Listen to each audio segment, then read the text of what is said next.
So it's winter time. Everything's kind of dead right now, or dormant. And this is my canna lily bed. Goes about half the length of my house. Very beautiful. Butterflies love it. Hummingbirds love it. And then I have more beds going down through here. Haven't planted anything of these yet, but I have daylilies and irises and some other plants that I want to put in there, hostas and stuff like that. And it goes the whole length of my house and then all the way down here. And then there's my other bed that I'm starting. Pretty good size. It's going to be full mostly with hostas because it doesn't get a whole lot of sun. I have tried daylilies in it, but I don't particularly care for it much.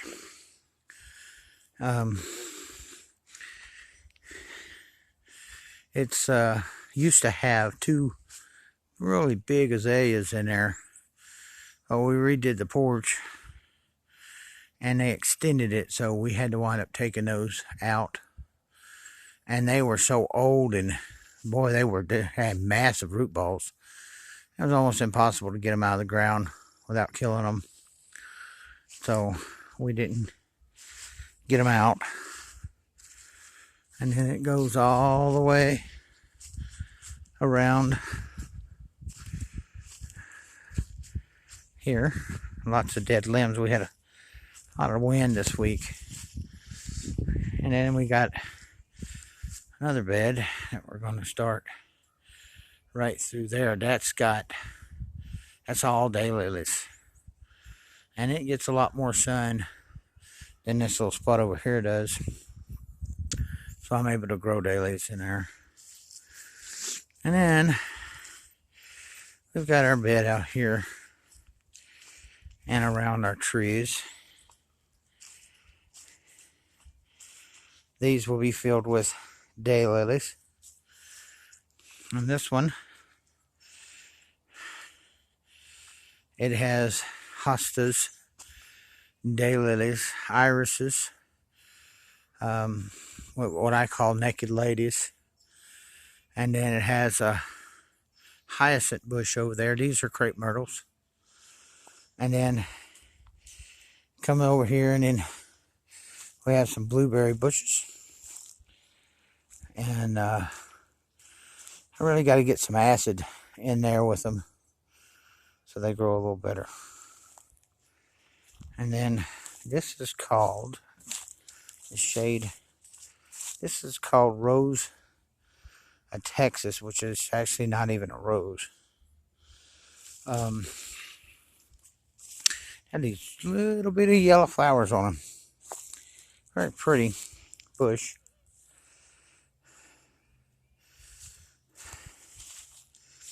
And we have another blueberry bush. Oh, actually, no, that's a Rose of Sharon cutting that I started off of. This one. Really beautiful Rose of Sharon bush. It's probably, 30 years old. 20 years old, at least. I've been here for 11 years, and this thing was basically this size when I moved here, so it's a pretty good size tree. This is my bucket garden, container garden. Those are 30-gallon tubs. Actually, some of them are 25, some of them are 30. But there's a netting there.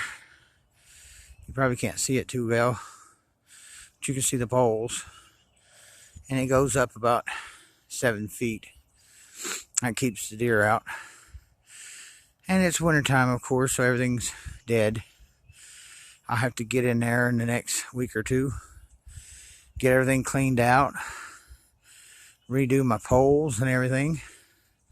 Now again, that had some pretty bad weather this winter, so it did a number on a bunch of things. And it actually even blew over my apple trees. I was very upset over that. I lost 2 of them. And then I have some more in the background back there. Apple trees. And then I have a flowering plum tree there. And a walnut tree back there. A walnut tree there. And another big walnut tree there. And that is a butternut tree. It's a walnut, but it's a butternut walnut. And then, I don't know if you can see it through there, but that's peach tree. I've got to get in there and clean that out. And then back, of course you can't see it too well, but back to the side of the barn there is my blackberry patch. It's all blackberry vines and very full every year. This is my greenhouse where I do all my starts. I have that little heater in there to heat things up during cold nights. This is all my tomato plants. And then there's more tomato plants. There's some onion starts back there, which I'm not very good at starting. But we're going to do it again anyway. There's some spinach and some lettuce.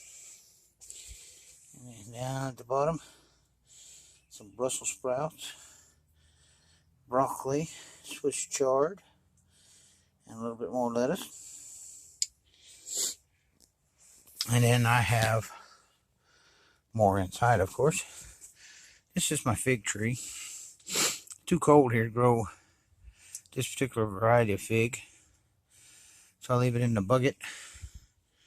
I let it grow I'll take it outside and let it grow, get my figs off of it, and then when it gets cold, I'll move it back in the greenhouse just to keep it warm. I just planted some radishes in there with it. There's a little onion bulb in there too. Don't know how they got in there. And then this is my carrot bucket. I just started those seedlings. I'll have to thin them out here a couple of days. That is a pepper plant that I'm trying to overwinter. Now, I've never done it before, so they say it will actually come back, but I'm kind of doubting that one. That is some Swiss chard from last year. And I just take little bits off of it during the wintertime. And this is an eggplant that I'm trying to overwinter. So we're going to see if that comes back. I hope it does, because boy, that thing was loaded this year.